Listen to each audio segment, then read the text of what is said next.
Tigilan na lang kaya natin maging mabait. Ganon din naman eh.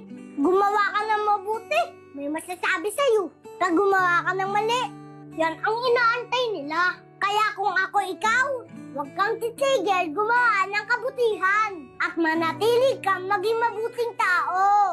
Huwag kang papaapekto sa sinasabi ng iba. Lahat yan may masasabi, tama man o mali ang ginagawa mo.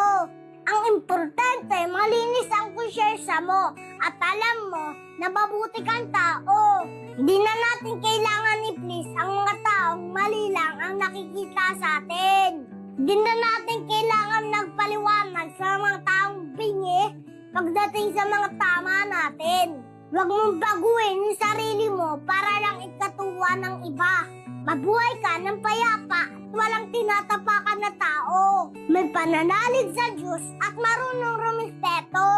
Yun lang, Master. Sigurado ako na magiging payapa ang buhay